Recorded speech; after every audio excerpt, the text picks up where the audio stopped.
Welcome to This Week in Money. I'm Jim Goddard. Today, Ross Clark from chartsandmarkets.com runs down the major markets. New York had a nice bounce back after 3 rough days. Even though commodities have taken it on the chin, the Canadian dollar remains strong, and cryptos, to put it politely, had an interesting time. James Corbett from thecorbettreport.com reports from Japan. He talks about efforts to bring about a big economic reset, the war on cash, government manipulation of the public, and perhaps efforts to plant chips in your brain. Editor of the popular blog Juggling Dynamite, Danielle Park, wades in on the Canadian dollar, inflation, and how people are using COVID relief money to pay off debts, even though central banks want them to spend that cash. Plus, at the end of the show, we'll have a company showcase update from American Manganese President Larry Ray. We'll talk to Ross Clark right after this. Engineer Gold Mines is focused on the exploration and development of the historic high-grade Engineer Gold Mine situated 32 kilometers southwest of Atlin, British Columbia. Engineer Gold Mines is fully permitted for surface and underground exploration with the drill program now underway. Engineer Gold Mines Limited trades on the TSX Venture Exchange, symbol EAU. For more information, please visit us at engineergoldmines.com. Welcome to This Week in Money, the source for market opinions. Here is Jim Goddard. My guest is Ross Clark from chartsandmarkets.com, where you'll find insightful market commentary and timely technical analysis. You can find him on Twitter at ChartsBy. Ross, welcome back to This Week in Money. Always good to be with you, Jim.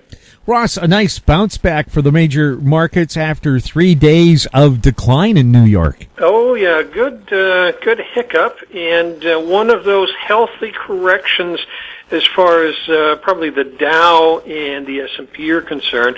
When you look at the Russell and the NASDAQ, now when you've got a different tier of stocks, both the Russell being the small caps and then the technology-oriented ones with the NASDAQ, for all that they bounced back, they are still well off their highs at this point, and I don't think we've seen the worst as far as those ones are concerned. So they can get a bounce, but the Dow and the S&P doing what you really hope for in this post-election year. You want to see decent, quick, hard corrections during the stretch as we move into July. You would normally expect to see from, as you move through April and into May now, you'd expect to see 2, possibly 3 corrections like this as we just slowly make our way up. A week ago, we were looking at and published the report that where the VIX was starting to put in higher lows, but the intermediate term VIX futures contracts were putting in lower lows, and that kind of divergence is what we saw back in October and took us into the election low, and then again this divergence this time around created a pretty good 3-day correction. The support was found as where at sort of the upper end of where you'd expect the 50-day moving average. We had a couple of lower support areas, but market got oversold by Wednesday on the within-day charts and made a pretty good reversal. So that the trend is up, the corrections are healthy, and most sectors at this point are looking pretty good. Now, the Canadian dollar, Victor Adair, one of our friends of the show, said the Canuck buck might be one of the hottest currencies on the planet. Yeah. When was the last time we ever heard that? Well, that does take you back a while. Maybe it was when oil was $147. But the Canadian has, without a doubt, had the benefit of the rising commodity prices. Lumber, we got up to $1,700 a board foot this week. That was a new all-time high. Had a pretty rough end of the week, closed down at $1,390. The grain markets, the same type of action. We'd been looking at upside exhaustion signals a week ago, so that's daily, weekly, and monthly. into extreme readings as far as the oscillator is concerned on the upside. And so corn, wheat, soybeans all had a pretty rough week here, and these were in need of a correction too. But in the midst of what we saw in those commodities, the oil market was stable, working its way back up through 65, and the Canadian dollar managing to move pretty steady through the week. I guess the only other currency that is close to it is the Australian dollar, but Canadian continuing to push higher. Regardless of what we in Canada think about the economy and what we think about in terms of the political moves that are made, the deficits, etc., market's just overlooking them at this point. So we'll let it run as far as it wants, but I do have the first signs of caution showing up. The exhaustion mode that we saw in these other commodities, we're just seeing right now on the Canadian that the weekly charts are getting ahead of themselves here. So probably this next bounce, I would think, when commodities find a low and bounce back again, you're probably looking at a more important high for the Canadian. And I'm thinking you can still get back somewhere into the mid to high 70s on a correction before the year is out. So nothing in the short term, but some point this year there's going to be a pretty good correction in Canada. When Elon Musk speaks, the world listens. This time he says he's going to bail from Bitcoin because he doesn't like how much electricity it takes to mine it, and he may look at other cryptocurrencies to put his cash, and that didn't help the crypto market much, or did it? Well, I mean, you think about it in terms of sectors and in terms of what happens in the stock market, various sectors move, and what happens within the Bitcoin area, any of the coins, you see much different action as you look at various items there. The BCH fund had still an excellent week.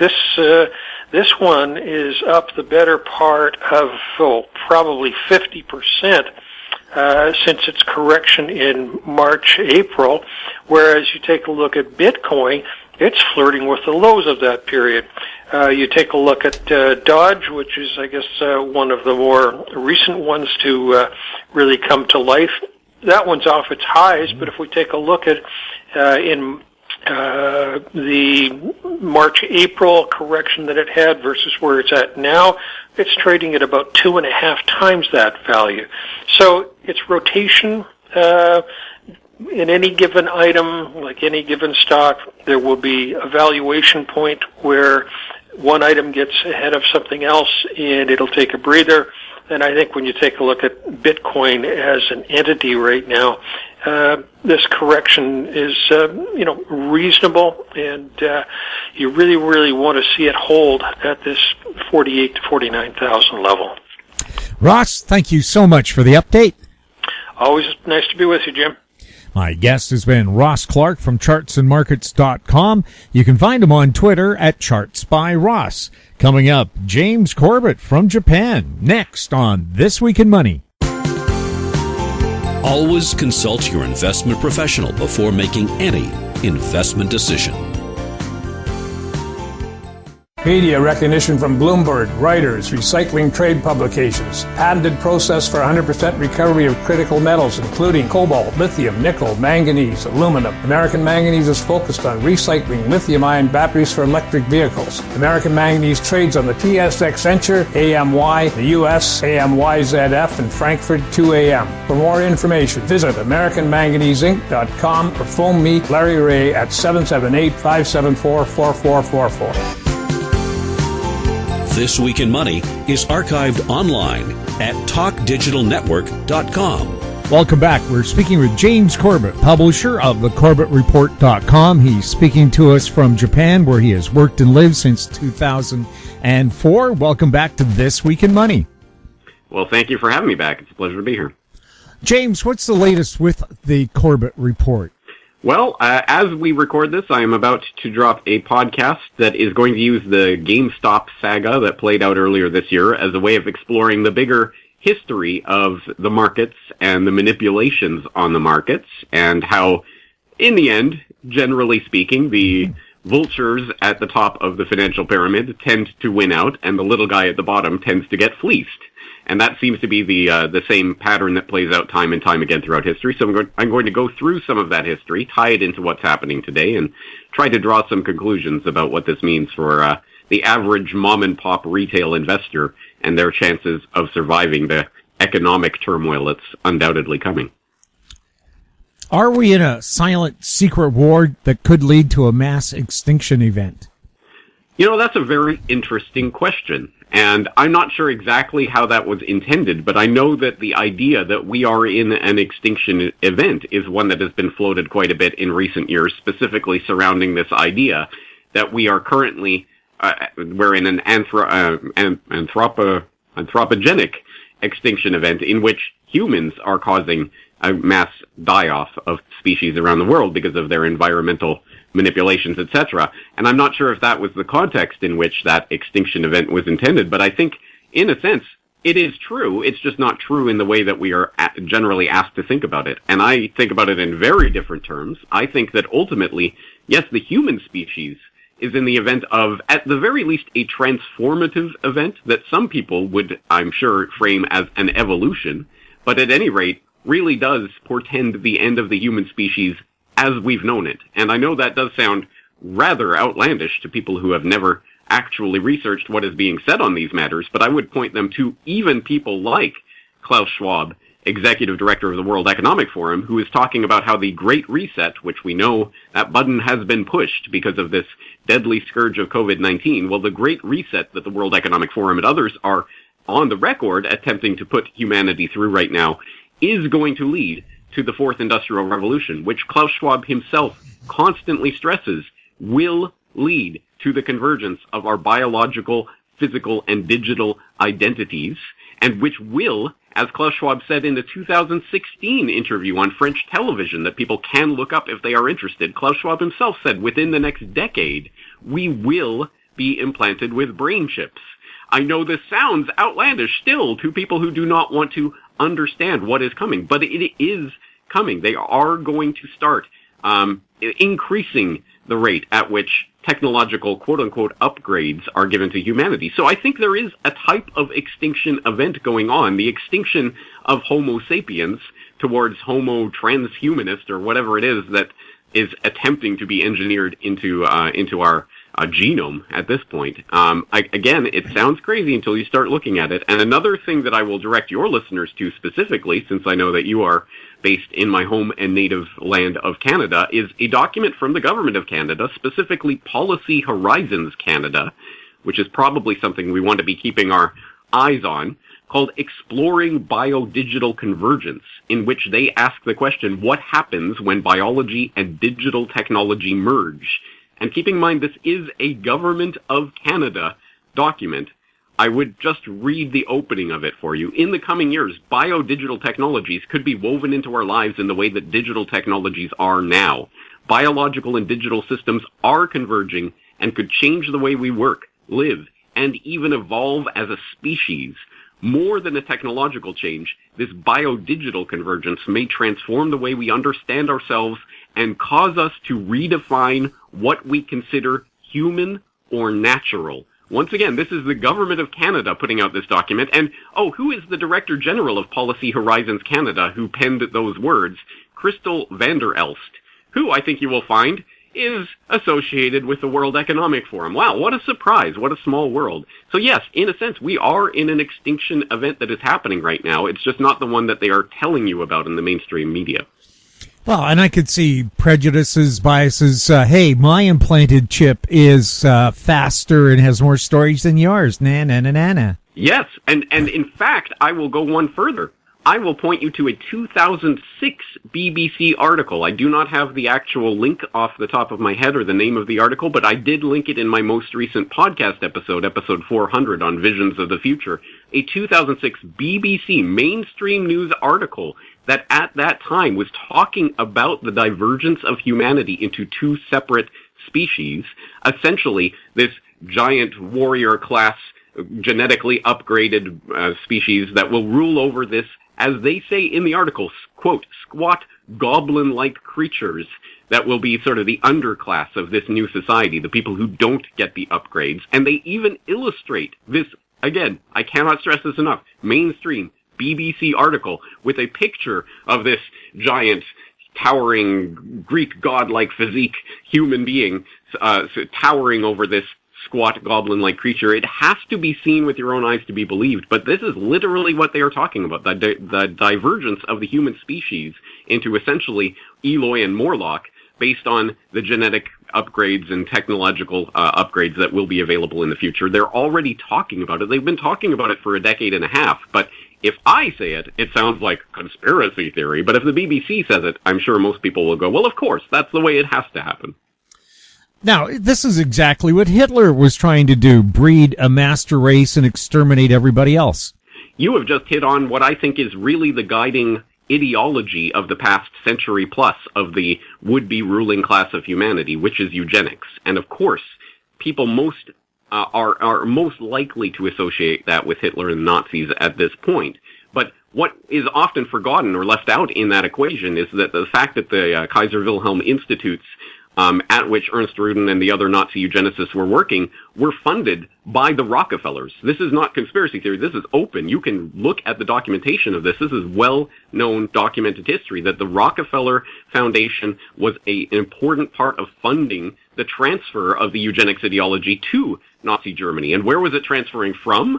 From the United States. The Davenport Institute, Cold Springs Harbor, these types of eugenics researchers who at that time were creating, for example, their eugenics sterilization laws, which became the basis for the German Nazi eugenics sterilization laws, admittedly so. And where did that come from? It came from Francis Galton and the original eugenicists working in late 19th century England. There is a continuity of agenda and of thought here that truly, it cannot be stressed enough. There are people who genuinely think they are genetically superior to the mass of humanity, those poor, feeble-minded individuals who are cluttering up the earth, and we need to get rid of a lot of that teeming mass of humanity. And that is the guiding ideology of so many people in these positions of power, and we poo-poo and scoff that to our own detriment. And in the face of what we are being told is a coming extinction event for old, technologically unupgraded Homo sapiens. If there was a mass extinction event, what would the likely effect be on economies, real estate, and the stock markets? Well, I think we have to overcome our normalcy bias in thinking that there will be any sort of status quo back to normal whatsoever when this Great Reset button, well, it has been pushed, when the Great Reset starts to take place, that there will be some sort of return to normalcy and we can think about markets and investing in the way that we used to.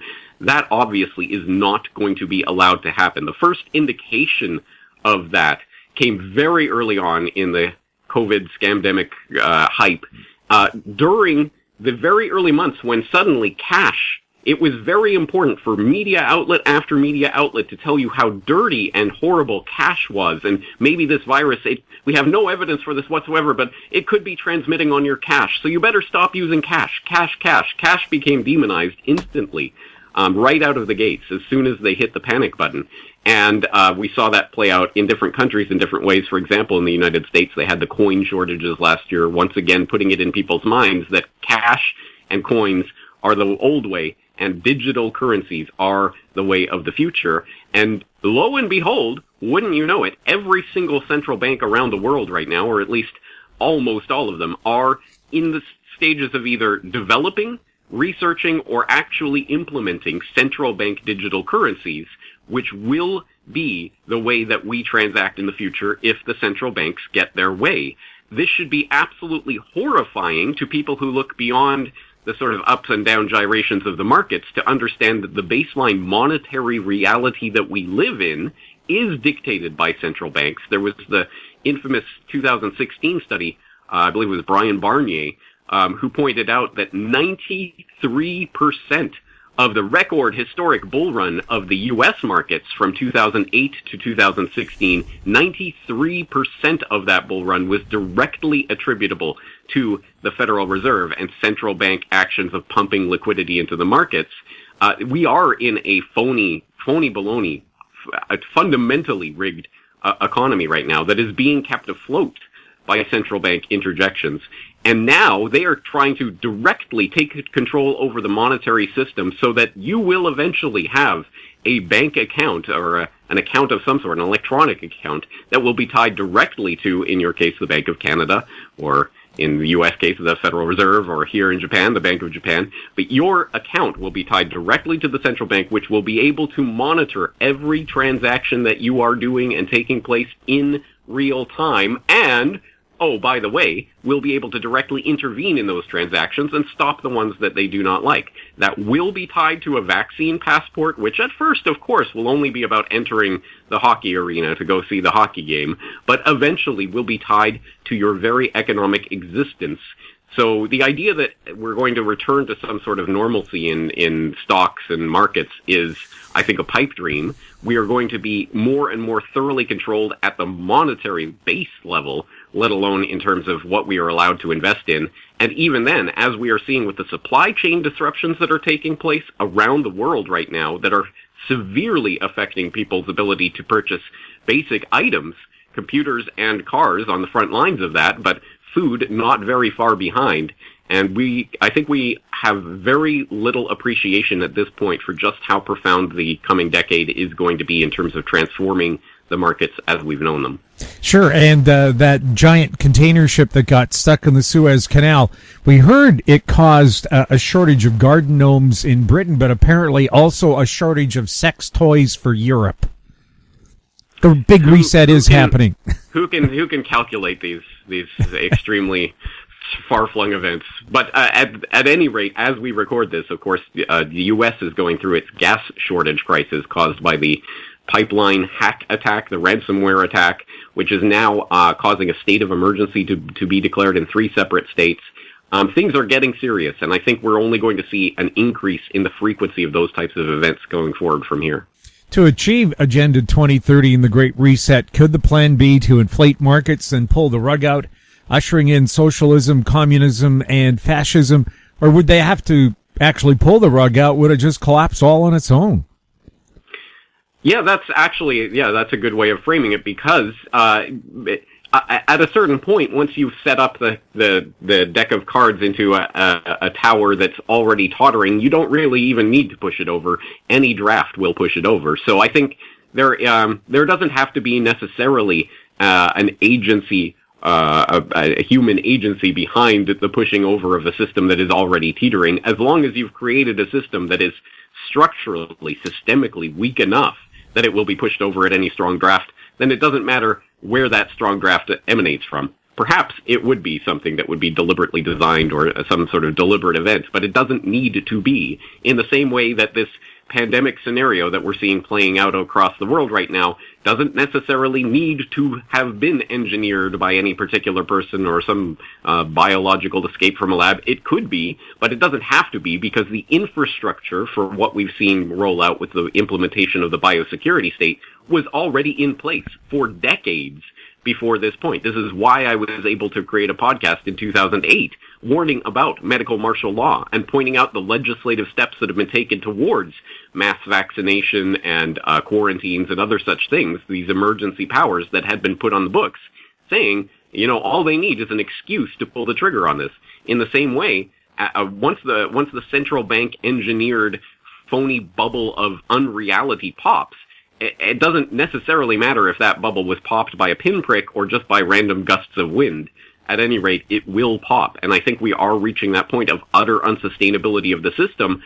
Unfortunately, I think in most people's minds, that means, you see, they can't even control the system that they've created. No, I think the system is being created and being set up precisely to fail, precisely because that failure will bring with it the justification, or at least the perceived justification in the minds of the brainwashed masses, that we need the government to step in and take total control of the economy, right down to the monetary level, where, again, everything will be tied to your digital existence, which will be allowed or disallowed based on whatever presumed would-be health authorities say. Oh, this citizen is allowed to participate in the economy, or this one is not. That type of power would not be just ceded to the government without a crisis event. They need a crisis event to push this Great Reset through. So I think the system has been engineered to collapse at some point, and they are very much ready to take over when it does. Prime Minister Trudeau says the Great Reset would set up a situation where you own nothing and will be happy about it. Could the powers that be getting ready to crash the real estate and stock markets by jacking up interest rates?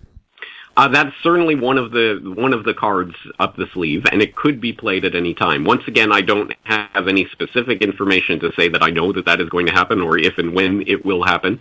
But at any rate, it is certainly something that could happen.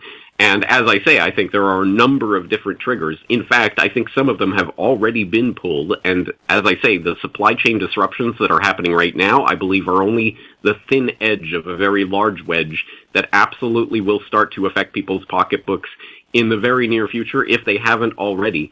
And I think the real battle, so to speak, is going to take place at the most fundamental level, the absolute base level of human existence, food. I think that is going to be where people start feeling the effects of the economic disruption that's taking place first and foremost, and then right after that, shelter, i.e. real estate, will absolutely be affected by this as well. Could we end up seeing a positive Great Reset that has nothing to do with the World Economic Forum? I think we could, in fact, actually envision such a thing. But the question is, are there enough people to actively work towards that? And that really is the question for all the marbles. I talk about this extinction event, essentially, that we're living through as the would-be Great Resetters try to push us through to the transhuman future. I think there are other visions of how we could proceed from this point, which clearly is a crisis, a civilizational, if not species-level crisis that is taking place because the system has been so manipulated and so structurally engineered to fail. We are clearly going through a crisis. Is there a way to imagine a better way of doing things, a way beyond what we are being told by the World Economic Forum crowd and their cronies? And there certainly is, and in fact there are activists that are currently working on that. For example, there's the Greater Reset, which was a forum that was held earlier this year, which I participated in, with a number of different activists from around the world participating and giving different ideas of visions of how we could actually effect a coming together as humans, rather than as cattle, essentially, on this global plantation, to actually change structurally the way we are living our lives and what we could imagine with the economy. I think it could be done, but is there the political will? Is there the impetus? Is there the consciousness even that this is happening, that we are at this crisis point and that we need to push it through? Unfortunately, I think most people just need to take a look outside their window and see the various people, if not actively supporting all of the biosecurity implementations that are going on right now, at the very least passively supporting them and allowing them to continue, until people start putting their foot down and start telling their supposed would-be representatives that they will not stand for this anymore. I don't see any fundamental changes taking place at the people's level. What do you see ahead? Inflation, deflation, or stagflation? That's an excellent question. I will not presume to prognosticate upon, because I vividly remember back in the 2008 crisis when I was just starting my website. I had just started my podcast a year prior to that. So I remember living through that crisis and being quite convinced that clearly must be the end of the line for the U.S. dollar and the world reserve. Clearly we're living through the collapse that has been talked about for very long. And I remember interviewing people like Bob Chapman of the International Forecaster, who assured me at the time, no, they have a lot of tricks up their sleeve. I think you'll be surprised. They can kick this can down the road a lot farther than they have, and it will require, yes, injections of liquidity, the likes of which we've never seen before, but they'll be able to do it. And that taught me a valuable lesson, namely that Bob Chapman was right. They were able to kick the can down the road much, much further. In fact, we are still living with that can having been kicked down the road. So I would not venture to assume that we are at some sort of inflection point at this moment that cannot be further extended.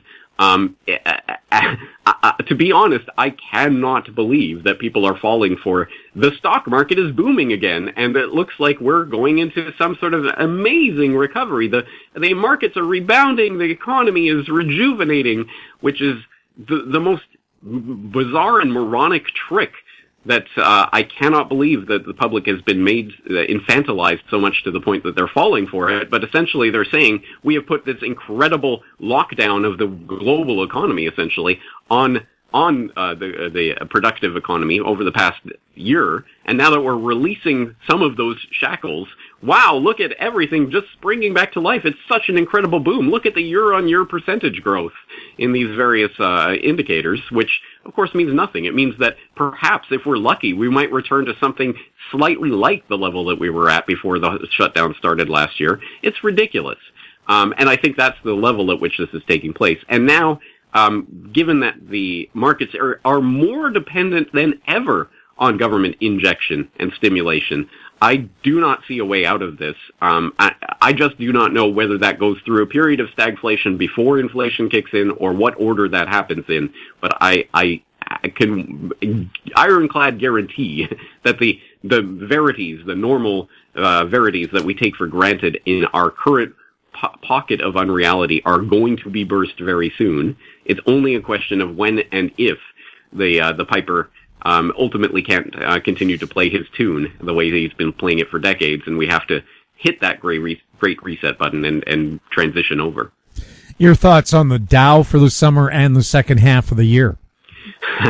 Once again, I think I'll relate it to my previous answer in that I cannot believe that that anyone is really falling for it. But having said that, as I say, I'm working on a podcast specifically about market manipulation, so I know just how little the markets have to do with underlying economic fundamentals at this point. The fact that the Dow Jones is rising, I think in a previous era, used to at least signal to the general public that, hey, the economy is doing well, things are sound, look at all these companies, they're all booming, so you should be happy and content and spend.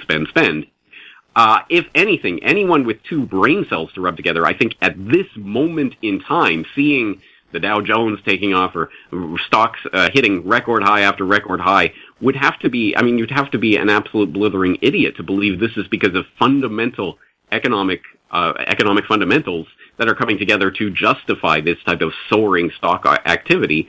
It is undoubtedly a central bank fueled party that is going to come to an end. And I cannot say whether that will happen this year. It very well could be that the stock markets continue to go up this year. But I'm telling you, this ride will not last forever. And again, I just don't know when that music stops and the game of musical chairs begins.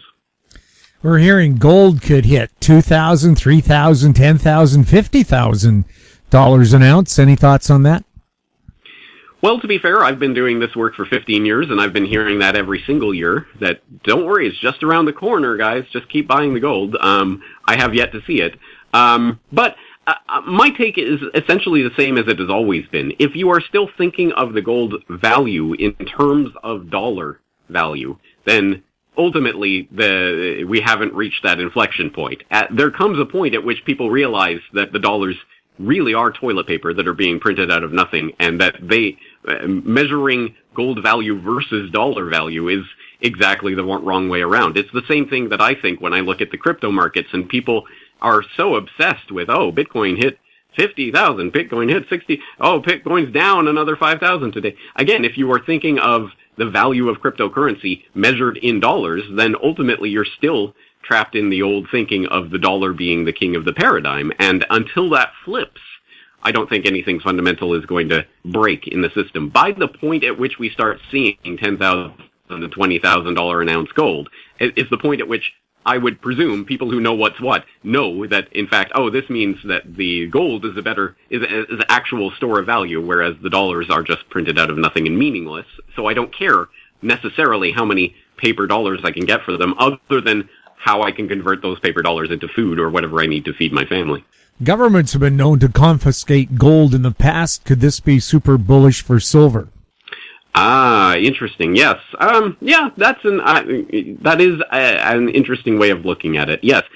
Because of course, as we know, gold is an easier target for governments to attempt to ban anyway, like 1933, and that could certainly happen again. Silver would be almost impossible to do a similar type of confiscation. So yes, I suppose silver in that sense would be a better store of value. But again, if we're talking about Mad Max scenarios where that piece of silver may be the difference between you eating and starving, I think we might have more structural things to worry about than whether or not this or that precious metal is particularly the way to go.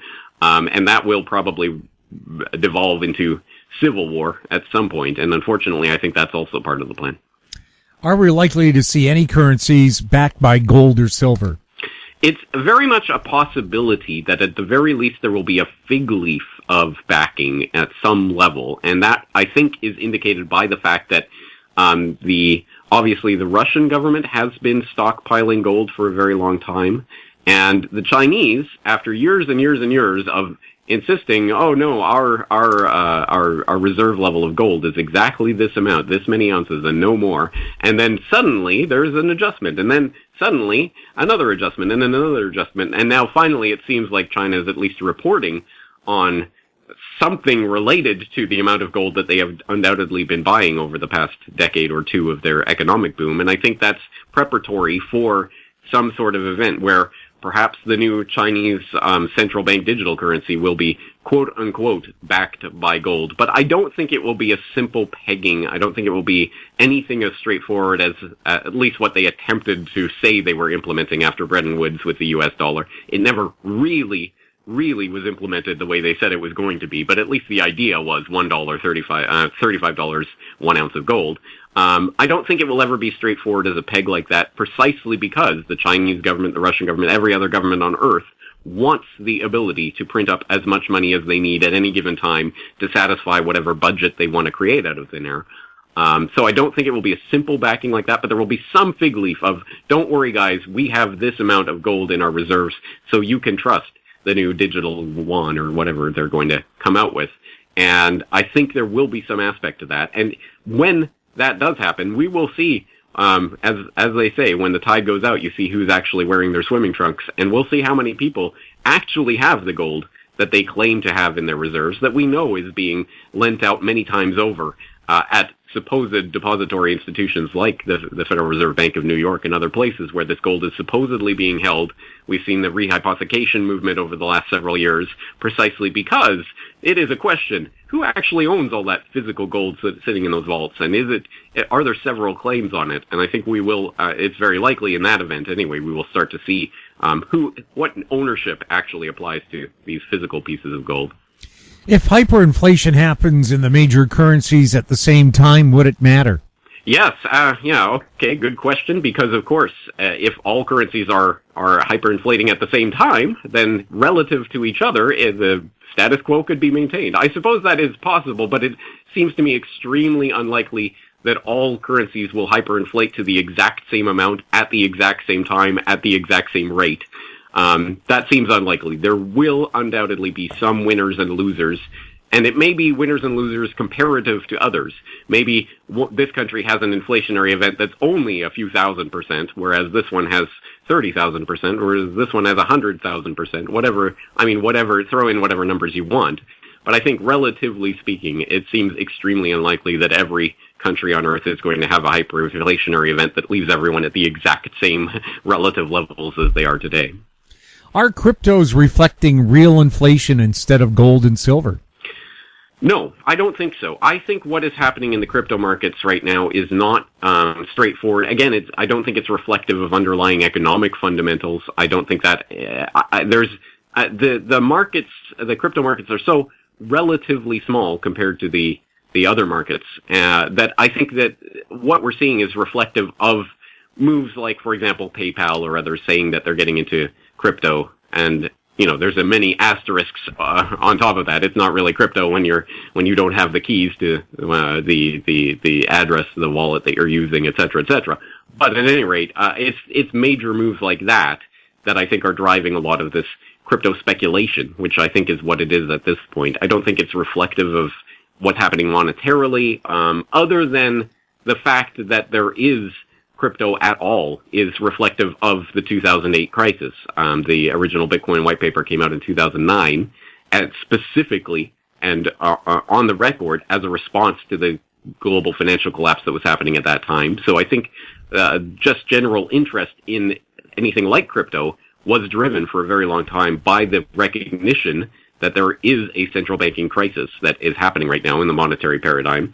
But as to specific moves up and down in crypto prices being reflective of that, I don't think so. The long-term trend, yes, I think is away from paper dollars, but to what extent is that behind this or that particular move on the crypto price chart? I would say not very much. Your thoughts on where electric vehicles are headed? Electric vehicles are, I think, going to be increasingly pushed legislatively and otherwise, and we've already seen moves towards that of trying to mandate and legislate away traditional combustion engines and their emissions, their dreaded emissions, in favor of electric vehicles, which, when you do the math, actually turns out, if not to be about equal in terms of emissions, in fact, sometimes even more so, depending, of course, where that electricity is coming from. But just because the emissions aren't coming out of the vehicle directly does not mean that they're not there. But I think, again, that's a bit of a shell game that's taking place. But yes, I think the market for electric vehicles is going to grow, if legislatively, if nothing else. And so, obviously, with that comes the whole infrastructure for electric vehicles that has to be put in place. And we're going to see the growth of that, as we have seen over previous years, but that will increase. And that will come part and parcel, I think, with the increasingly automated vehicles and the Teslas and others that are openly, obviously, working on and even implementing various levels of automation of vehicles, to the point where we will, I'm sure, within the next decade, we will see the first fleet of driverless, electric, green, happy, whatever, Uber taxi type of situation that develops as a result of this, and that it will be sold to the public through what you referenced earlier. You will own nothing and you will be happy.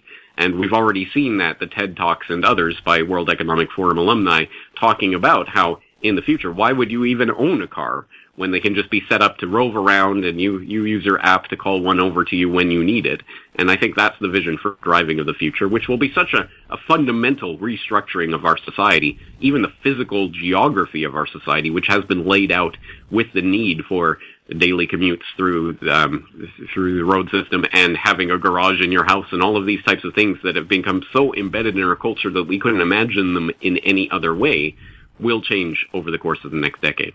Your thoughts on guaranteed incomes for doing nothing?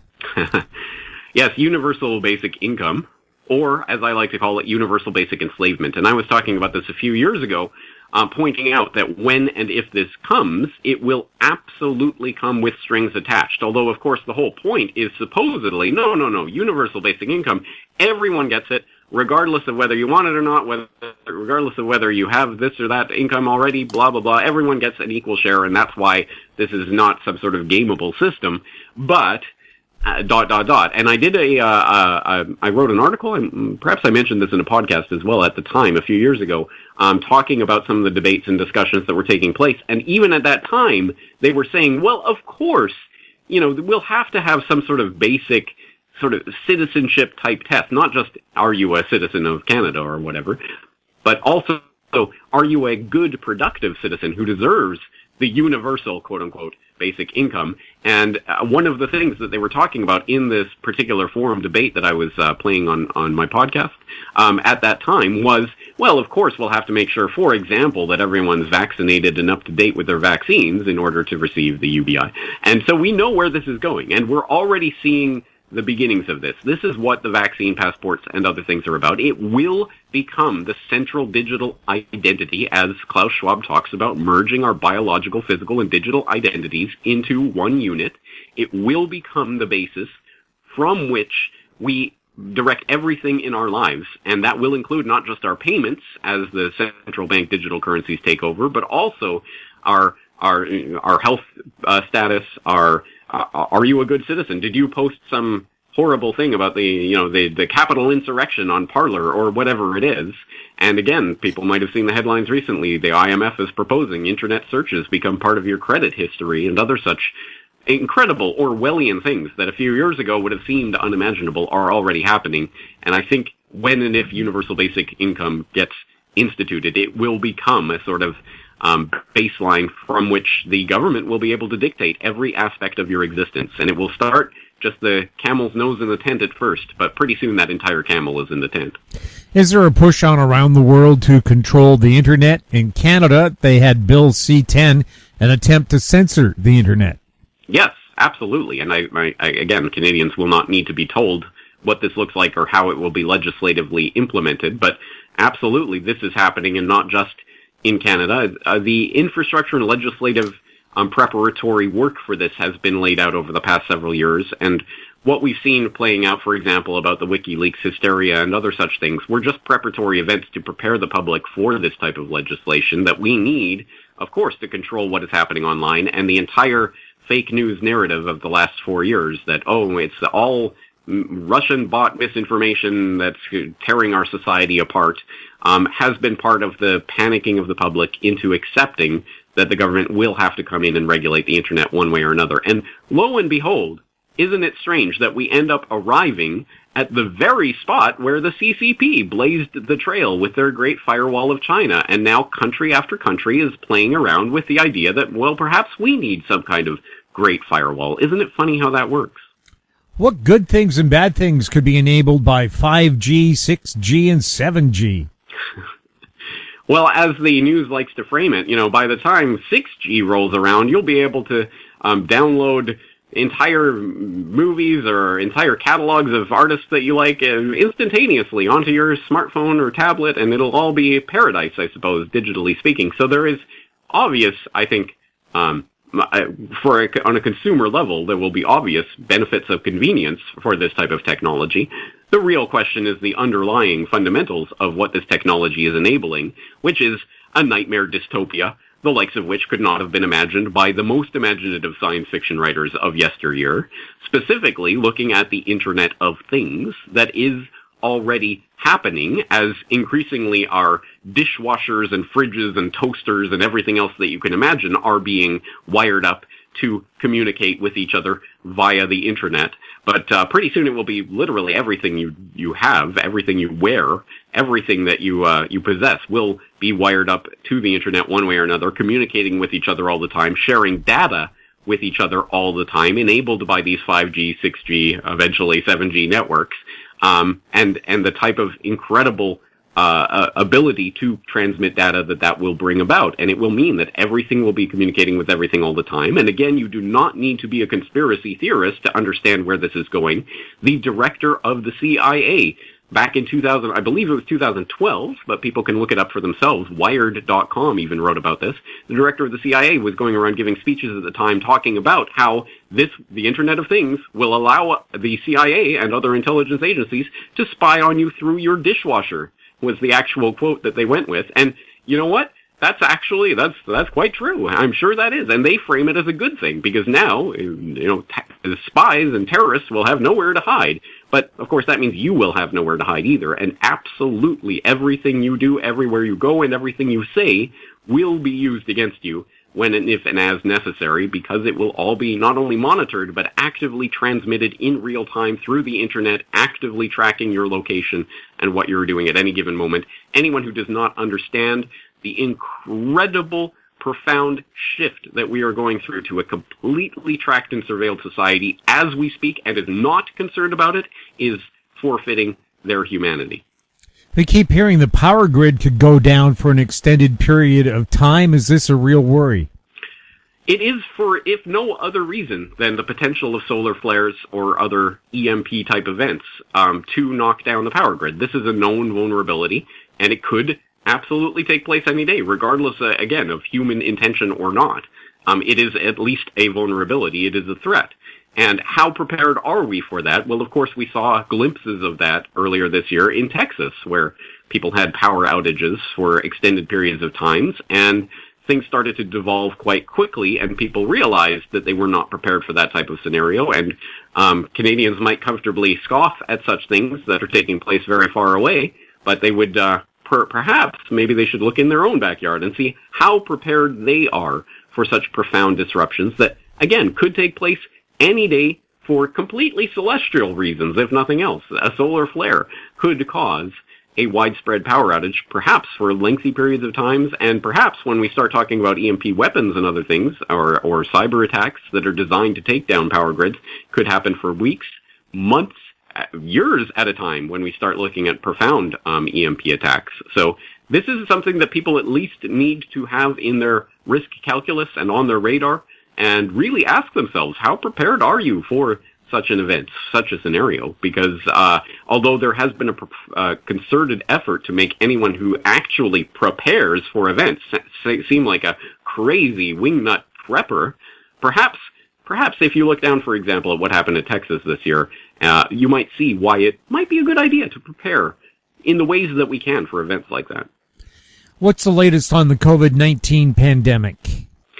Well, whatever the presumed health authorities are telling us it is, of course. And the latest that I've seen, of course, is now that Fauci down there in the United States is saying not only, of course, will you have to continue to be masked and socially distant after being vaccinated, quote unquote, because as people probably know by now, these are experimental gene therapies that are not approved.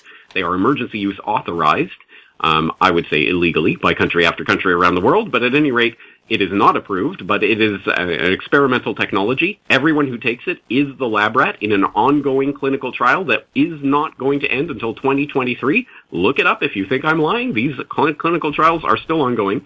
But not only will you have to continue to wear a mask and be socially distant until, of course, as we've been told previously, until we reach that magical herd immunity, which now, because the literal definition of herd immunity is being changed in the dictionary now apparently includes the fact that people must be vaccinated in order to reach herd immunity, although that has never been a part of the definition before. But now, not only that, now, of course, Fauci is saying, well, now we're just going to have to get used to seasonal mask wearing all the time for the rest of our lives, because, look, we masked up, we were socially distanced, and look at that. For some reason, flu just pretty much disappeared from the face of the earth.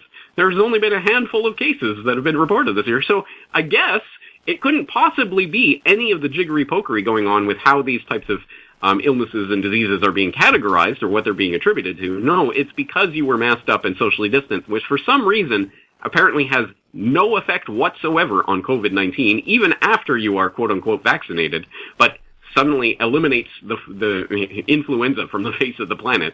So we're going to have to get used to this for the rest of our lives.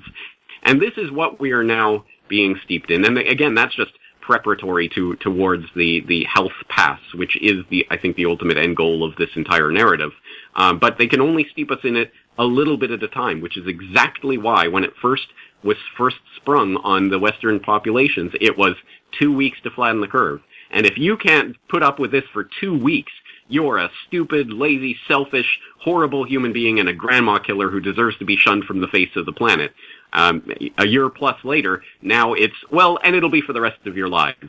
But you already knew that, didn't you? You knew it somewhere deep down that this will not end until we end it, not until the politicians tell us that it is over.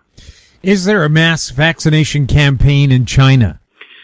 Yes, and I do not know the details or contours of that, but I know that the Chinese vaccine, I want to say developed by Sinovac, but I probably have that wrong. Sinovac. At any rate, the Chinese vaccine has now been officially not approved, but put on the list of allowable vaccines by the World Health Organization, has been working hand in hand with the CCP throughout this entire debacle. So that should come as no surprise to anyone, I think.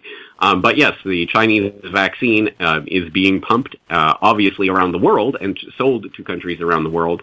But first and foremost, of course, back home, where all of this started. And anyone who thinks that the Chinese government wouldn't use this type of technology on their own population obviously hasn't been paying attention to anything the Chinese government has been doing for many decades now, which is using the Chinese population as the experimental guinea pigs in the ongoing social experiment of how far a population can be pushed into the technocratic control grid. And that's precisely why country after country right now is mirroring various CCP ideas and policies, even as they claim to be fighting against the CCP. I think, no, it's really just a model for the future. Why would anyone take an injection pushed by a known eugenicist whose goal is to depopulate the world? It's flabbergasting to think that anyone could take it seriously when someone, as you say, whose stated goal on the record is to reduce the human population, is now very concerned about saving every single person on the planet with these life-giving vaccines. And of course, I think the obvious reference here is Bill Gates, although that is not all. And in fact, I did an interview earlier this year with researcher Whitney Webb about the AstraZeneca vaccine and the very many links between AstraZeneca and the Oxford partnership that it has, and again, admitted on the record eugenicists. I cannot stress enough how important, how fundamental the eugenics ideology is to what is going on today. But yes, you would have to be as childish as the mainstream media believes you to be to swallow this whole.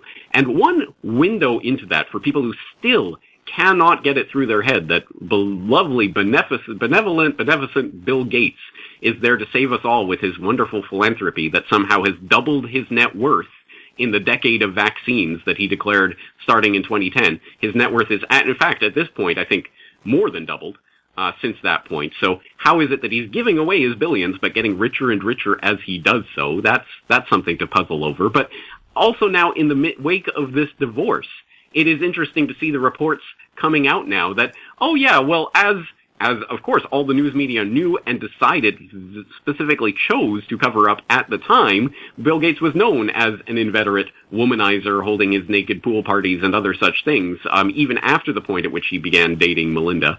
And these types of things are now being revealed, but no one wanted to say it for risk of losing access to Bill Gates. And now that's coming out. And of course, this is the same story we see time after time after time after time, whether it's Jimmy Savile in the UK, and everyone knew that this guy was no good, but no one could say it because he was obviously ensconced in the establishment of the time, and with not only with the BBC, but with literally the royal family treating him as part of the family.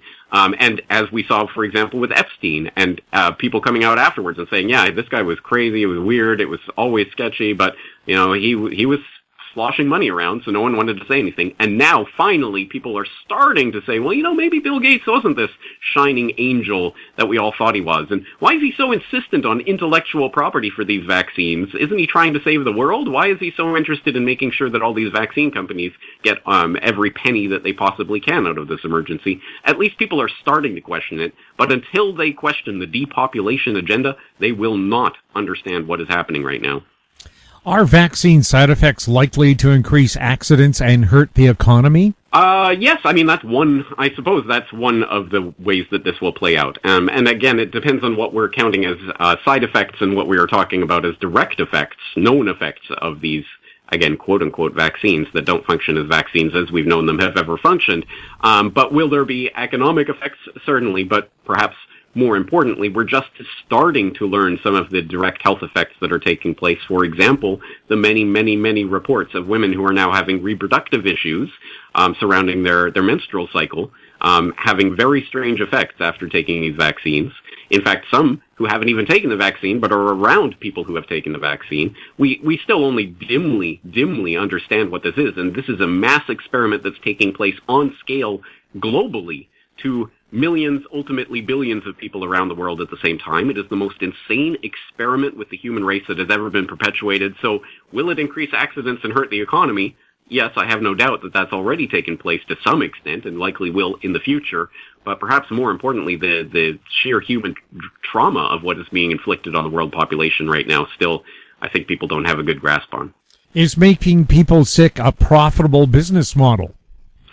Keeping people sick is probably the most profitable business model, and I don't think it takes a great degree of understanding to figure that out. If Big Pharma can not cure what is ailing you, but make sure that it can mitigate the symptoms of what is ailing you, then that is, of course, the best way to control someone. And one way for people to wrap their head around that is through, again, the Hollywood predictive programming conditioning that we've all been subjected to all our lives. We all remember those spy tales of the spy who is abducted and then injected with some sort of poison and the bad guy has the antidote, so I won't give you the antidote unless you go and do something for me.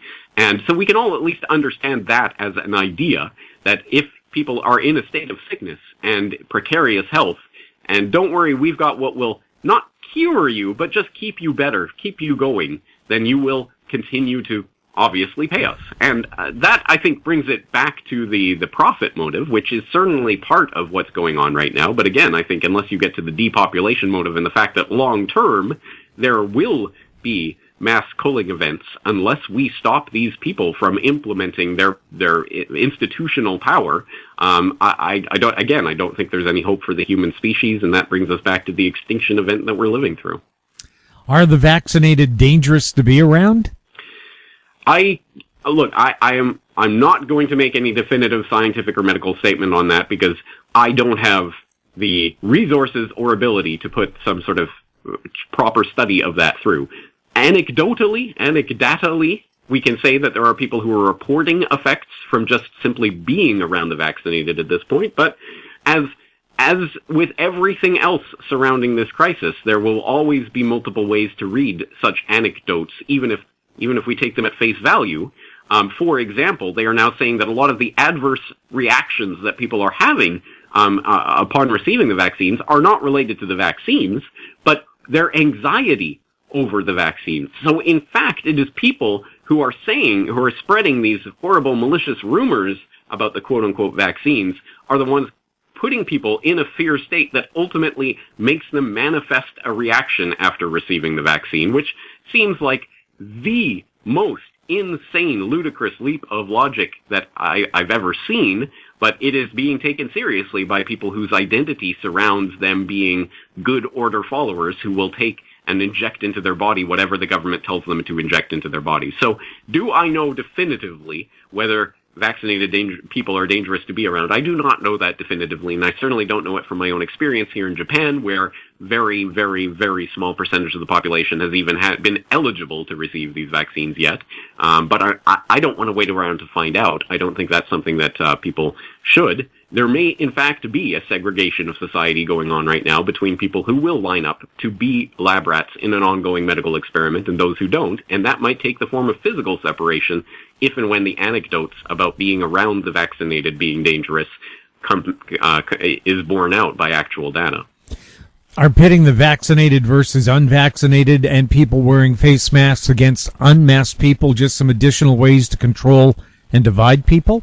Yes, well, it certainly is having that effect. It is controlling people, and it is dividing people, and divided people are obviously easier to control, so that is an effect. Although I would say that a lot of the issues on which people are divided are, if not completely irrelevant, at least certainly not the heart of the issue. And we can look at sex and race and all of the other ways, economic class, for example, the ways that people are divided and then pitted against each other, generally for the benefit of the ruling class, who obviously wants people at each other's throats rather than ever questioning the fundamentals of the system that they're living in.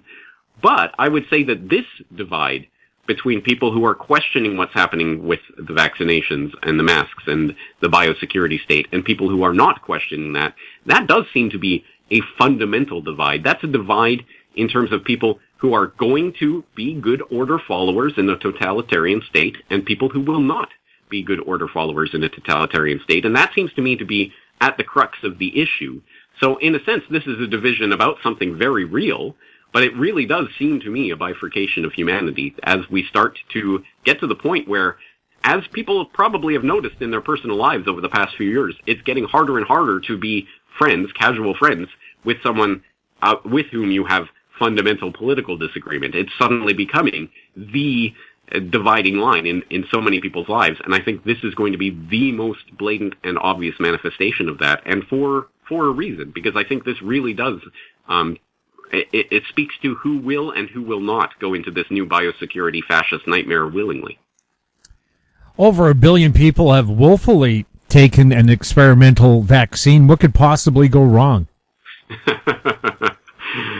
Yeah, that's softball. What could possibly go wrong? Let's use our imagination. I think the question speaks for itself. This is an experiment. It is ongoing. Clinical trials are ongoing until at least 2023. We do not know the long-term effects of this. Anyone who tells you otherwise is lying to your face and expects you to be gullible or stupid enough to believe that. So that's a good sign right there. If someone is trying to tell you that they know the long-term effects of this, that they are liars and should not be believed. At any rate, unfortunately, yes, it looks like hundreds of millions, if not billions of people will be part of this giant ongoing experiment. And the ramifications of that we will not know potentially for years, if not decades. How long did it take before the thalidomide babies started happening, or other such examples of this type of manipulation of the human population? But in this case, on so much grander a scale than anything that's gone on before, it is mind-boggling that so much of the public is on board with this right now. James, how can people find out more about the Corbett Report?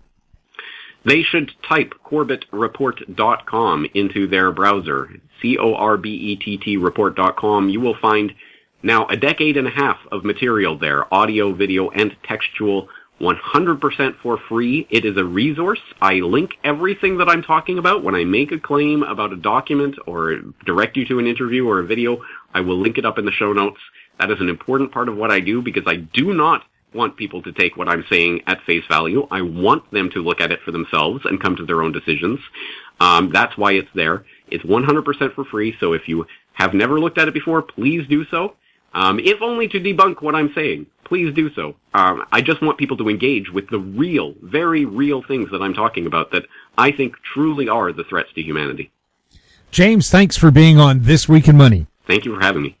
My guest has been James Corbett, publisher of the CorbettReport.com. He was speaking to us from Japan, where he has worked and lives since 2004. Coming up, Danielle Park, next on This Week in Money.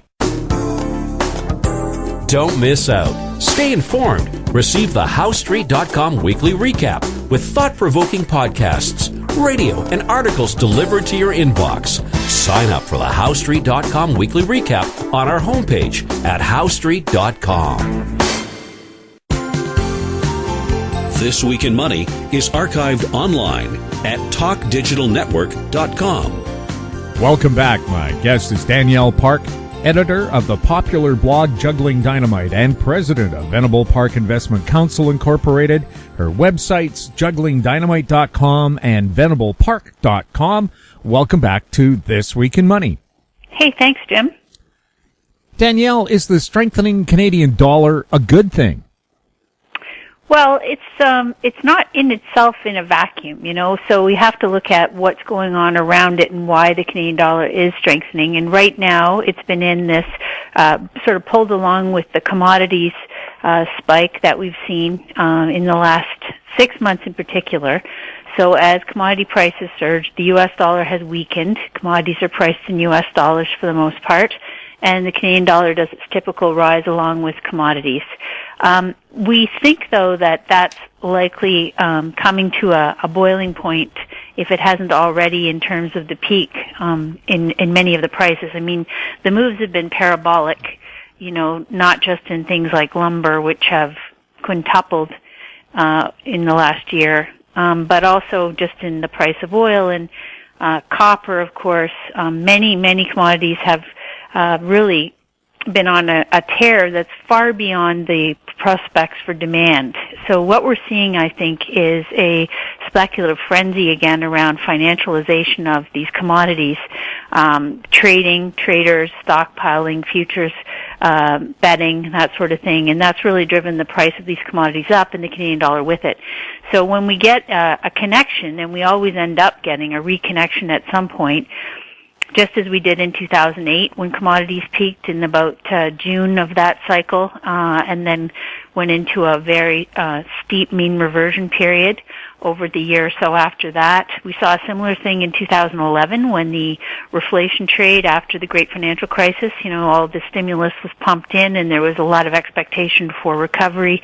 We saw a big spike in commodity prices and the Canadian dollar went, as you recall, to 115 US in the spring of 2011, and then, of course, sharply reversed thereafter. So I think we're seeing a similar cycle right now where the CAD has been pulled along with the speculative frenzy, and as soon as we get into a repricing period where demand is really reacquainted with the supply cycle, because high prices have incented much more supply than it does demand, right? So this is always the self-correcting mechanism inherent in these things.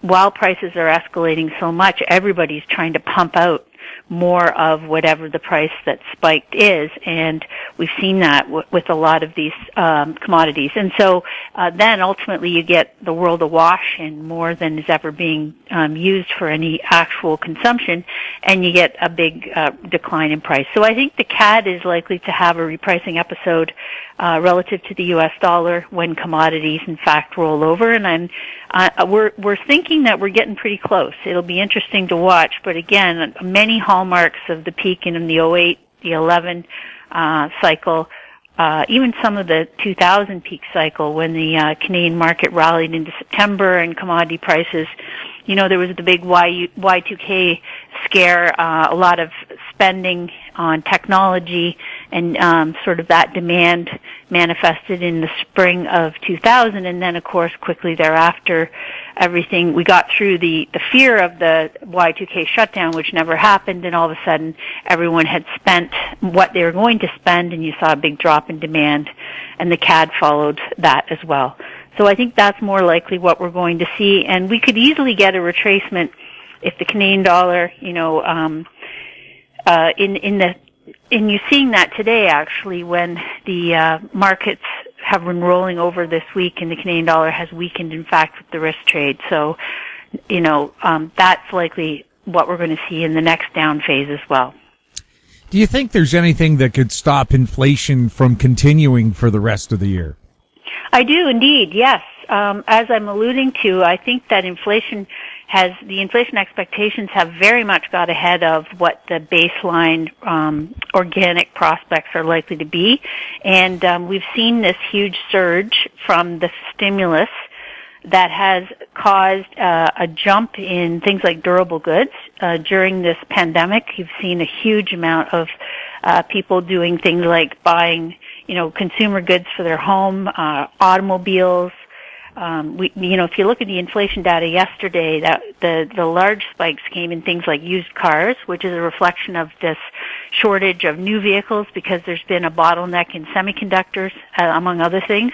So new car production in many lots has fallen, and many lots have limited supply. So we've seen a lot of interest in used cars. Plus, of course, the rental car agencies have been shut down with the lack of travel, and so they haven't been buying and pumping their normal supply of recycled vehicles into the used car market. So you've got this big spike in used cars. You've also saw an increase in pricing for hotels, accommodations, sporting events.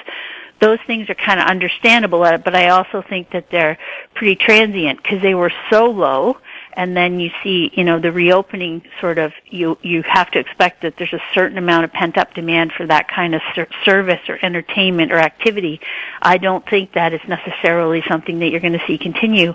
It was interesting that as I also said, the commodity spike, of course, first of all, inflation's a lagging indicator. People forget that. It's really important. And so inflation expectations are always coincident with prices. So as prices go up, people, see only more of the same, when in fact it's very often already past peak demand. The Treasury market yesterday, for one thing, basically yawned. So if, it's like the Treasury market doesn't agree with this inflation mania that many of the central banks and the equity selling firms out there, they're always trying to sell people on the idea of inflation because that makes people nervous about holding cash and more likely to try and buy products they hope will outrun the rate of inflation. So there's a huge bias in the financial services industry to sell people on this fear of inflation. But in fact, it's typically transient, and often, for example, 62% of the last 80 years, inflation has been falling, disinflationary or deflationary periods, not inflationary. It's the typical state of non-war periods to have disinflation or deflation. So inflation is in fact an anomaly, And on top of that, of course, is all the technological innovation. So the fact that technology makes us always able to do more with less, and that happens at such a rapid pace, the Moore's Law case of greater capacity, doubling our ability in many things every 18 months. So it really is a deflationary impulse, and it's very strong today. And at the same time, the real lasting things of inflation are things like income gains. And with such low union representation presently in the private sector, you are unlikely to see any strong gains in wages. And that is really what drives more sticky inflation, and we're just not seeing that. So I think that this inflationary episode has run a long way and probably overdone, and more likely to see a period of mean reversion. What are your thoughts on our loss of freedoms in Canada and how the markets have reacted? Well, I have to say, I find that all this focus about our loss of freedoms. I don't think we have any freedoms if we don't have health, for example, or if we don't have a sustainable environment in which to live. And so this idea that we have somehow inherent God-given unfettered rights at the, when no matter what the facts, I just don't buy that myself. I'm not a person on the front end in the ICU, dealing with people that are ill with COVID and doing 12-hour shifts and all that. And I think that the people that are have the right to talk about what they think is, prudent in terms of social distancing or locking down and that sort of thing. And the medical officers are setting the policy. So as far as all that goes, I don't have an opinion on whether or not my rights should take precedent. I don't really think that's the case. And as far as how markets have reacted to that, I don't think markets have reacted much at all to the issue of freedoms. I don't know how that's really relevant. Do you think that vaccinated versus unvaccinated could have an effect on the economy? Well, for sure, right? So it's an interesting one, though. It's good and it's bad. On the one hand, first of all, COVID isn't nearly over. We've got something like 3.5% of Canadians currently fully vaccinated. The U.S., about 38% of Americans are fully vaccinated, 28% in the UK. But if you look at the world population, 85% of the world's people live in developing and emerging economies where vaccination rates are less than 10%. India, for example, 2.5%. So until, there's twofold to this. One is that until we're fully vaccinated and effectively inoculated against this virus, we're going to continue to have spread. That's the first thing. So this is likely to be a multi-year process. And until everyone's kind of immune or safe or through this threat, the world is always going to be still susceptible, and it's going to have impacts on our overall ability to move around, trade, the economy, all that stuff. Now, interesting, the other side of it is that the people who are vaccinated, let's put it, the expectation of vaccination has also had the effect of making people more laissez-faire. So in other words, the talk of vaccination since last November, the announcements of effective shots being produced, has made many people overconfident in terms of how quickly we can therefore reopen and go back to, quote, the good old days. So they've become fairly complacent.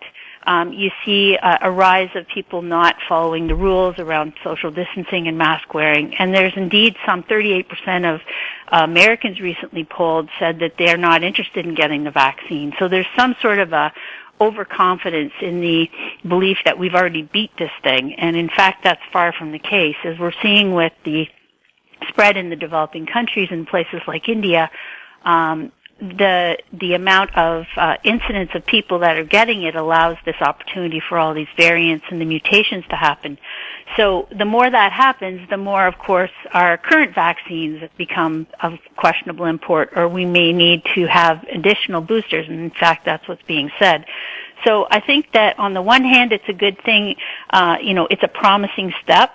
On the other hand, I think it's setting us back because it's making people, not as diligent as they should be in their distancing measures, and therefore we're continuing to have, Ontario today is back in a lockdown to that was extended today to June the 2nd. So, even in 4 of the 5 most vaccinated countries in the world as well, which are places like Israel and the UAE and Chile and Bahrain. These places are per capita some of the highest vaccination rates in the world. And even them, they're seeing outbreaks of that are more aggressive per capita than even in India. And there's questions around how this could be happening. And is it because they are, in fact, these new variants which are less susceptible to the vaccines given, or is it that a lot of them had this Sinopharm vaccine developed in China, and perhaps its efficacy is a lot less than was purported or reported. So there's a lot of negative impacts that could flow from this, and until we get, as I say, the bulk of the herd immunity thing going, the 70% of the world population with some immunity against this thing, is going to continue to be a challenge. We thought big debt was a problem way back in 2019. Why should we worry about it now? Well, because, the thing of it is that debt really represents spent demand. And the more that you spend now, the less you have to spend later. And so it really is a deflationary effect in terms of slowing the world economy over time. We've seen that now for the last 40 years. Debt's been increasing as interest rates have been falling, and the world's got more and more indebted. And the growth rate, in particular, over the last 20 years has been falling from, an average of 4% to less than 2% in the last decade. And they're trying to get it sort of, started again out of the 2020 recession. But notwithstanding the rebound, it's still questionable as we look forward into 2022. Most of the world's agencies that do forecasting for GDP growth are seeing, a much slower trend come back. So despite all this money that's been spent and all this near-term consumption that's been generated, in fact, the long-term growth trend for the world continues to slow. And that's a factor of both the fact that every country in the world has an aging population and falling birth rates, but it's also a function of the debt weight that's overhanging. It's interesting because, for example, households in Canada today have a debt to disposable income ratio of something like 171%. So that is as a term of reference, the U.S. at the peak of their U.S. housing debt bubble in 2007 was at about 135%. So today the U.S. has worked its way down to about 88% household debt to disposable income, but Canada is way above that, as I said, up twice that. So the thing about it is the long-term average trend before this period where everybody went crazy on debt was about 60% of debt to household income. So, means being what they are, we have to probably revert back to that level or even below it in order to restore that long-term trend. And so we're seeing that even as the world has been pumped full of income support in the last year. It's quite interesting. Consumers are actually saving. Now, saving on many measurements, this includes paying down debt, but ultimately either building up savings in their bank accounts or paying off debt is considered saving in this regard. And only about 25% of new stimulus checks are actually being spent, and that's being found across even the lower income households are doing things like, as I say, paying down debt or saving money. And so credit card debt is falling. It's falling at the fastest rate in at least 7 years, and many large issuers like Discover or Amex, Capital One, all those companies are now reporting that their profits are falling because, that not only are they not making, are people paying off their balances using more debit cards, but now companies are not able to then securitize, right, all those receivables on the cards and sell them to investors, which is what they've been doing as a major source of revenue.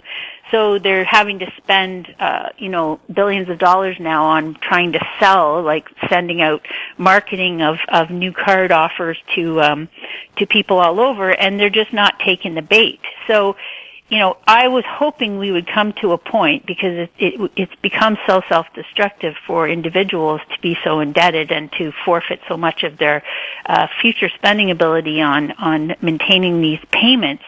And that the debt cost is a total waste of it holds people back from being able to accumulate savings and have other consumption. So it's been eroding that for a long time, this mounting debt cost. So it's quite interesting.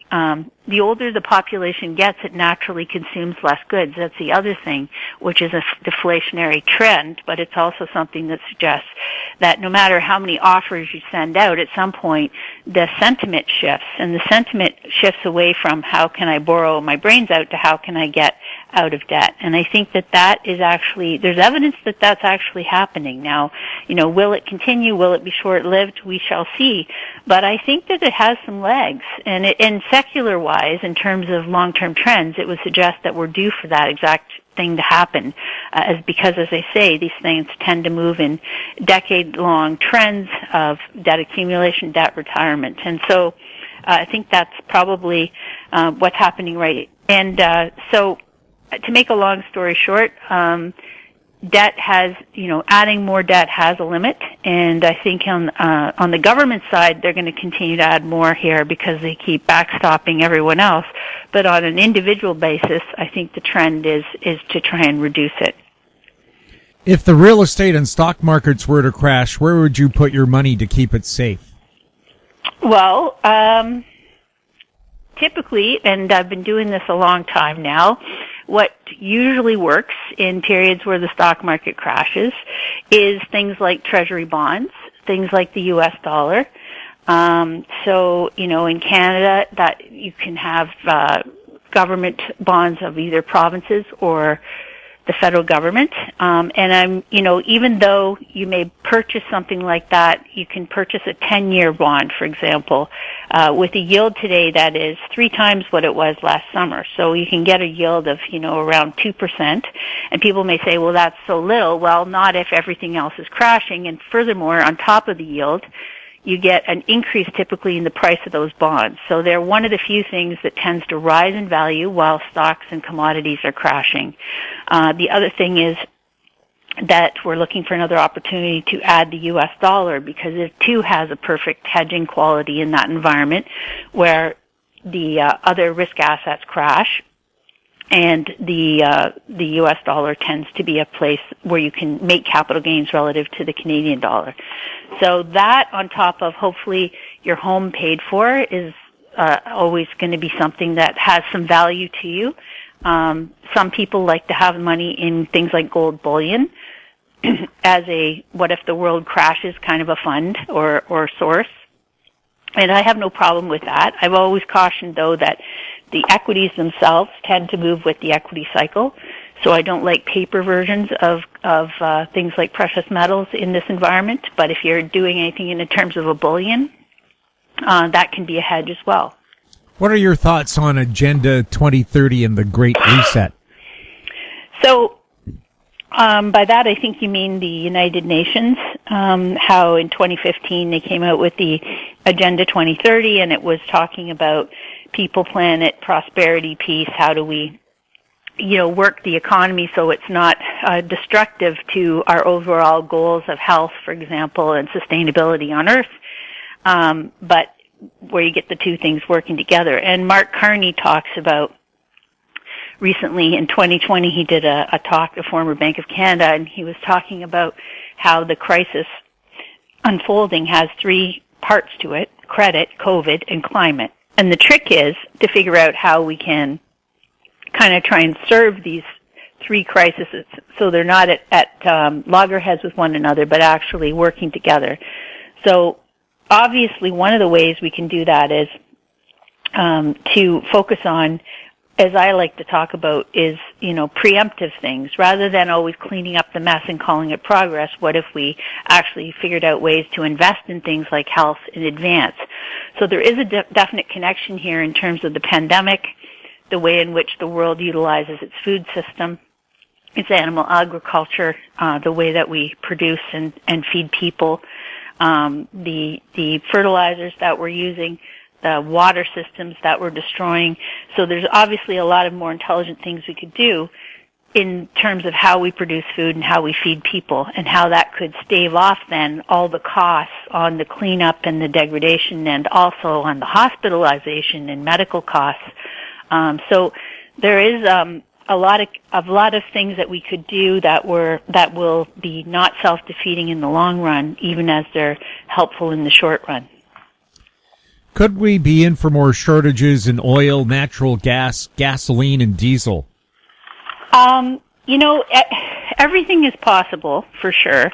We could definitely see more extreme weather events like the Texas ice storm, which, interrupted the supplies in the spring this year, or the Colonial Pipeline attack that interrupted supply again in terms of transport of gas to the East Coast this week. Terrorist, cybersecurity, things like that. All that is for sure going to continue to happen in various ways. I'm pretty sure. But in terms of actual shortages, not just disruptions in short-term disruptions of supply, I don't see much case for shortages in that regard, because we have, first of all, again, this rebound in prices has incented supply more than demand. That's the first thing. We've got gasoline is about $3 a barrel in the U.S. again. That tends to be, as you get above $3, you get less driving. That on top of the fact that the Saudis, and OPEC Plus, so they're called, are increasing their output by 8% in 2021. They saw the rebound in demand as the economy reopened this year, and they said, great, let's have an opportunity here to increase our output. China, too, has absorbed about half of the global supply of not just things like oil, but most commodities in the last decade. And the Chinese growth rate in the first quarter of 2021 was just 0.6%. So you're seeing that, there was a reopening trade in China, as well as they refurbished supplies, stockpiled, etc. But now their demand cycle is petering off again. And of course, they have the aging demographic problem there as well. They also have domestic consumption of just about 43% of their GDP growth, whereas, in places like Canada, it's about 56%, and in places like the States, it's about 70%. So the bottom line there is, places like China are depending on us Westerners to keep consuming lots in order to buy their exports. And as I say, the slowing demand cycle in the West is going to impact many of those countries and their demand for things like commodities and energy. So I think that it's the technological advances, it's the substitutions of alternate fuels, which is a very big theme in the world right now, and I think that's not going to stop. That'll continue. And so even places like the IEA, they see slowing global demand over the next decade for fossil fuels. And that's, in fact, corroborated by most of the global think tanks, and including many of the world's producers. So I don't think shortage of supply, other than in the odd bottleneck or dramatic incident, is likely in the cards. Where do you see the electric vehicle market heading from here? So, first of all, if you look at things like Rethinks and these global think tanks that really study it in depth, the transportation market, they say we're going to need less personal vehicles over the next decade, full stop, because passengers, first of all, because we're getting more efficient with the way in which we're utilizing transportation. Like, for example, cars presently sit for 95% of the time, and we only use our car about 5% of the time. And many studies are saying with the advent of, autonomous and electric vehicles, people are just not going to see that as a good trade-off. And not only is there potentially less commuting coming in the future as we've had this shift to work from home, some of that will stick, but it's just, again, this preoccupation with how do we do more with less? How do we waste less and save more? This being this thematic secular theme, and the aging population. So they are saying that the EV market, their particular stat is that the advent of by the year 2030, you're going to see a huge drop in the amount of ICE engines on the road today. So that'll save families something like 4 to 10 times their transportation costs that they're currently spending. And their estimate is that oil demand already peaked in 2020 at 100 million barrels a day, and it'll drop to something like 70 million barrels a day by 2030. So overall, I think we're going to have less demand for cars. Right now, there's about 1.1 billion personal use cars in the world. We're likely to need less cars going forward, and the ones that we do have are probably going to be more transportation as a service. People that do own them may, in fact, rent them out during the periods or let them be used as if like an Uber-style vehicle while they're not using it, because that's way more efficient and producing some income for you. So generally speaking, the EV market, I think, is here to stay, and it has huge growth potential. Could we see a shortage of battery metals that could disrupt the manufacturing of electric vehicles? Well, again, if you look back at the experts that are making their projections on that, the number of, as I say, not only is the world going to need less personal use vehicles, so something like 1.1 billion vehicles. Presently, the lithium-ion battery is the main battery being used for those vehicles, but the global supplies, the Stanford, Mark Jacobson out of Stanford, and the work that they do for the Solutions Project, they're estimating that there's enough lithium resources that we know of in the world to power about 5 billion EVs. So as I'm saying, if there's only 1.1 billion ICE vehicles today, and we're going to need a lot less vehicles over the next decade and beyond, then there's not much reason to think there won't be enough lithium-ion batteries or lithium for the batteries.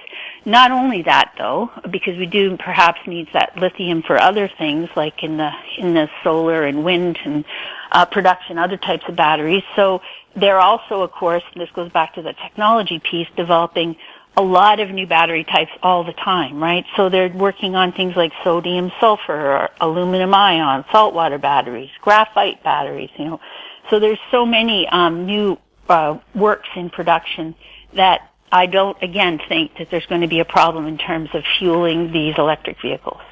Danielle, thank you so much for being on This Week in Money. Hey, thank you. My guest has been Danielle Park, editor of the popular blog Juggling Dynamite and president of Venable Park Investment Council Incorporated. Her websites, jugglingdynamite.com and venablepark.com. And that wraps up our show for this week. We'd like to thank our guests, Ross Clark, James Corbett, and Danielle Park. And thank you for listening. If you have any questions for the show or our guests, you can send them to info@howestreet.com. Now stand by for a company showcase update from American Manganese President Larry Ray. I'm Jim Goddard. We'll be back next week with more This Week in Money. Comments made on This Week in Money are an expression of opinion only and should not be construed in any manner whatsoever as recommendations to buy or sell any financial instrument at any time. Archived online at talkdigitalnetwork.com. This Week in Money is a production of Howe Street Media Incorporated. Executive producer is Tom Allen. Materials Institute Advisory Board. That's a big feather in our cap, and, Dan has been very instrumental in getting us involved with the Department of Defense, or the DLA, and the DOE, and, it's ongoing. Larry, sometimes you get a lot of emails, and you like to answer those emails. I think today we have 4 questions that have been asked. The first one, American Manganese is listed on the TSX Venture Exchange where there is no uptick short rule. Why not just move to a U.S. exchange? Well, that would be certainly the short answer would be, yeah, we'd love to do it, but there's a lot of problems involved. If you're going to list on a U.S. exchange, your brains and matter must be in the U.S., which means that the management would have to be in the U.S. The board of directors would have to be over 50% U.S. citizens. We have one now, and so those would make drastic changes in the direction of the company. It's not only that, there's a listing fees and all kinds of different things that would be involved, but it's not a simple thing. The directors, cumulatively hold large positions in the company. They've got lots of skin in the game, as I do. And, the stuff that gets shot at us is, that would be a nice answer, Jim, but it just is not workable. And so we're stuck with this exchange. Certainly the regulatory bodies up here are being hit with a lot of criticisms on the predatory trading that's going on, and it's just massive. And I imagine that some of these questions I get are from predators, and just trying to destabilize the management, destabilize the company. So no, we won't be looking at listing on the U.S. exchange. We don't want to go through a whole prospectus to do so.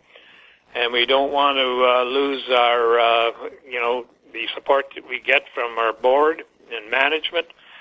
So, we'll have to stay on this exchange and hope that reasonable people will understand that they have to do something about this murder of the Toronto Stock Exchange venture.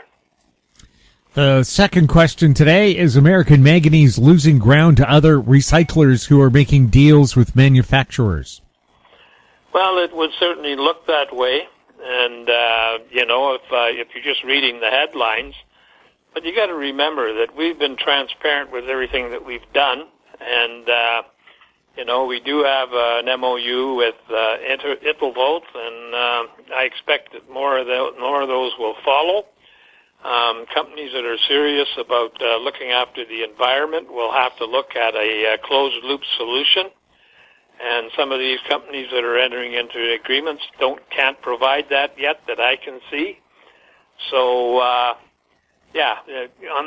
the face of it all, there's no transparency in those companies, just broad statements.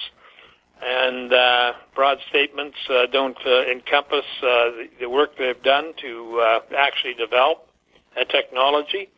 We know that it's not easy, and it's not something that you just do overnight. It's something that can cost $10 to $15 million to do so. That's the area we'll be in here soon.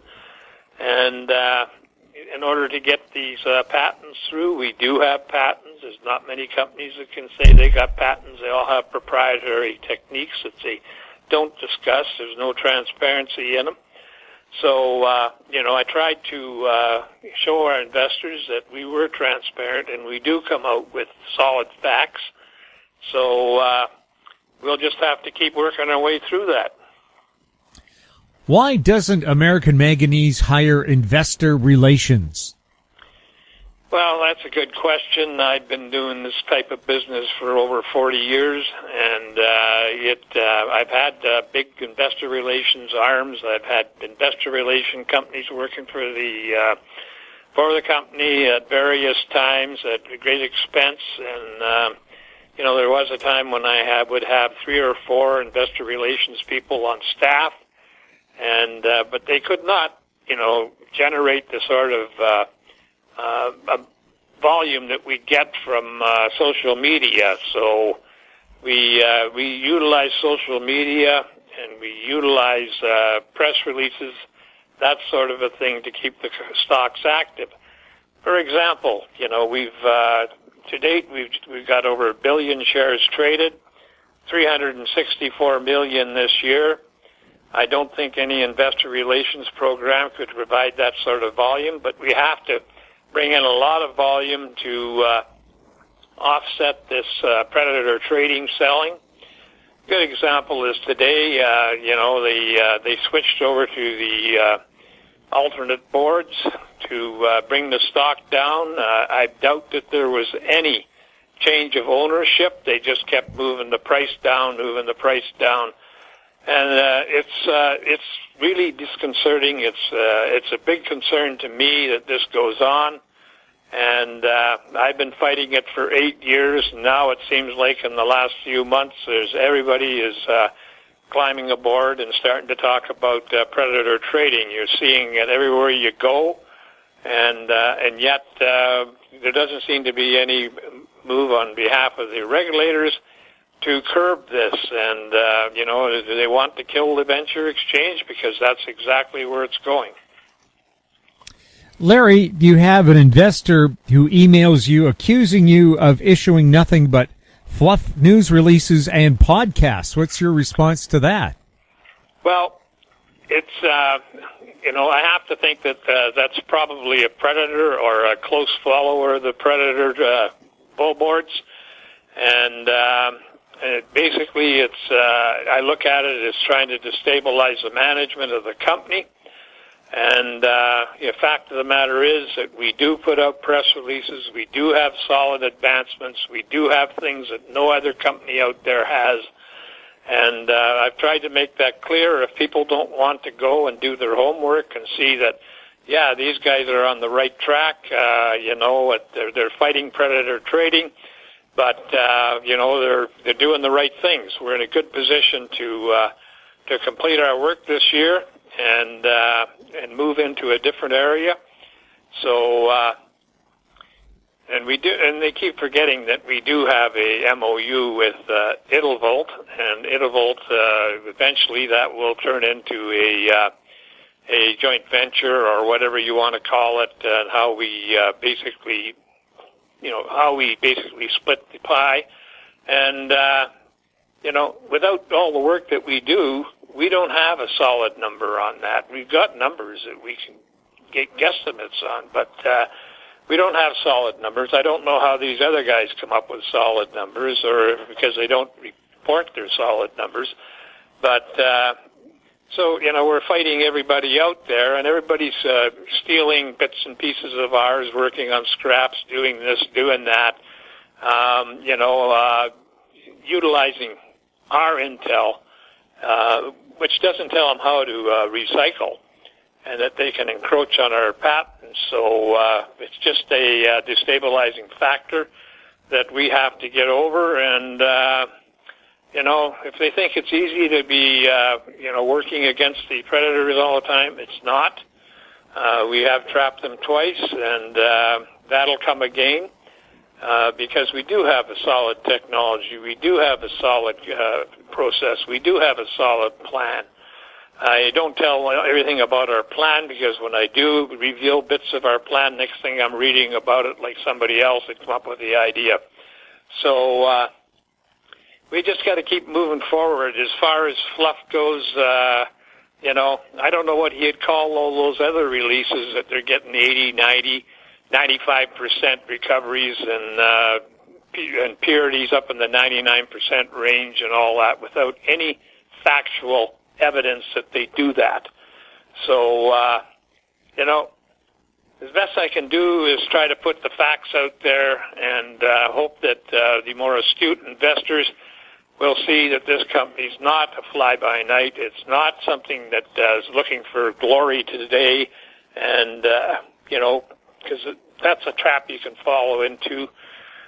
You look for glory today to make a few investors happy, and you lose sight of the goal, and next thing you know, you've got a product out there that doesn't work, or it doesn't make any money for the company that's doing the recycling. So you got to have a lot of facts. It's not simple math. It's basically simple work that has to be done to show exactly what the direct costs will be, and then you can enter into agreements with people that make sense.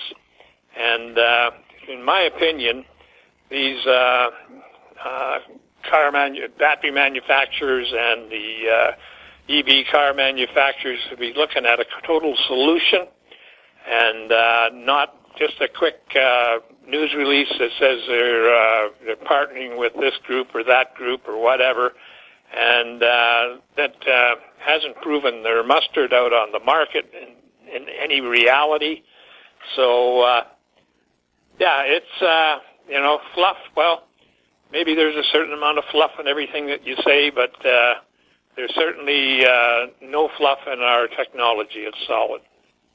Larry, for people new to American Manganese, what's the company all about? American Manganese is a critical metals company that developed the process for treating low grades of manganese, in which we're currently working on with the Defense Logistics Agency.